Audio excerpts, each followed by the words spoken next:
ಖಾಸಗಿ ರೆಸಾರ್ಟ್ಗಾಗಿ ವೈದ್ಯನಿಂದಲೇ ಮರಗಳ ಮಾರಣ ಹೋಮ. 2 ಎಕರೆ ಪ್ರದೇಶದಲ್ಲಿದ್ದ ಮರಗಳನ್ನು ನೆಲಸಮ ಮಾಡಿದ ವೈದ್ಯನ ರೆಸಾರ್ಟಿಗೆ ಧರೆಗುರುಳಿದ 2 ಎಕರೆ ಪ್ರದೇಶದಲ್ಲಿದ್ದ ಮರಗಳು. ಮಡಿಕೇರಿಯ ಗಾಳಿಬೀಡು ಗ್ರಾಮದಲ್ಲಿ ಮರಗಳ ಮಾರಣ ಹೋಮ. MBBS ಕಲ್ತುಬಿಟ್ಟು ವೈದ್ಯನಾದ್ನೋ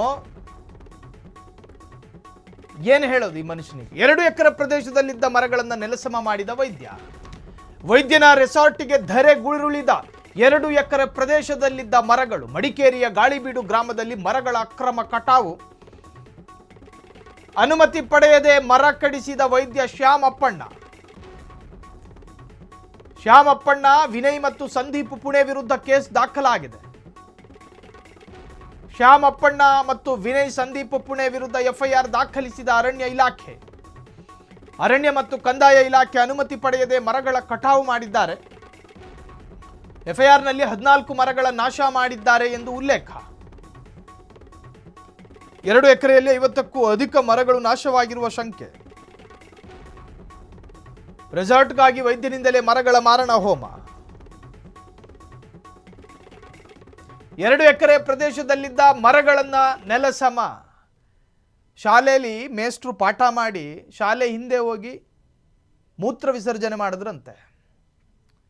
ಊರವರಿಗೆ ಪಾಠ ಹೇಳುವ, ನೈತಿಕ ಬೋಧನೆ ಮಾಡುವ, ಬರೋ ರೋಗಿಗಳಿಗೆ, ಶ್ವಾಸಕೋಶದ ಪೇಷಂಟ್ ಬಂದರೆ ನೀವು ಮೊದಲು ಹೇಳೋದೇನು? ಕಲುಷಿತ ವಾಯುವನ್ನು ಸ್ವೀಕಾರ ಮಾಡ್ತಿದ್ದೀರಿ, ಹಾಗಾದ್ರೆ ನಿಮ್ಮ ಶ್ವಾಸಕೋಶ ಕಪ್ಪಾಗಿದೆ ಅಂತ. ಆ ತರಹದ ಶ್ವಾಸಕೋಶಕ್ಕೆ ಶುದ್ಧವಾದ ಗಾಳಿ ಕೊಡೋ ಮರಗಳನ್ನು ಕಡಿಯಕ್ಕೆ ಹೆಂಗಯ್ಯ ಮನಸ್ಸು ಬಂತು? ಬೆಳೆದು ನಿಂತಿರೋ ಮಕ್ಕಳನ್ನ ಕಡ್ದಂಗೆ ಮರಗಳನ್ನ ಕಡಿಯೋದು ಅಂದರೆ ಒಬ್ಬ ವೈದ್ಯನಾಗಿ ಪೂಜಿಸಲ್ಪಡುವ ಸ್ಥಾನದಲ್ಲಿ ಕೂತ್ಕೊಂಡಿರುವಂತಹ ವೈದ್ಯ ನಿಯಮ ಉಲ್ಲಂಘನೆ ಮಾಡಿದ್ದಾರೆ. ಒಂದು ಕಡೆ ಅರಣ್ಯ ಇಲಾಖೆ ಮರಗಳನ್ನು ಉಳಿಸಬೇಕು ಮತ್ತು ಬೆಳೆಸಬೇಕು ಅಂತ ಹೇಳಿ ಹರಸಾಹಸ ಪಡ್ತಾ ಇದೆ.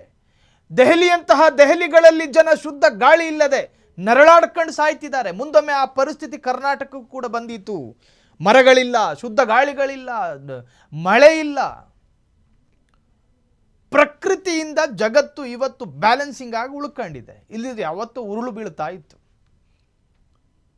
ಮರಗಳನ್ನು ಕಡಿದು ನಿಯಮ ಉಲ್ಲಂಘನೆ ಮಾಡಿದ್ದಲ್ಲದೆ ಪ್ರಕೃತಿಯ ಮೇಲಿನ ರೇಪಿದು, ಪ್ರಕೃತಿಯ ಮೇಲಿನ ಅತ್ಯಾಚಾರ ಇದು. ಮರಗಳನ್ನು ಕತ್ತರಿಸಿ ಕೊಲ್ಲಲಾಗಿದೆ. ಮರಗಳ ಮಾರಣ ಹೋಮ.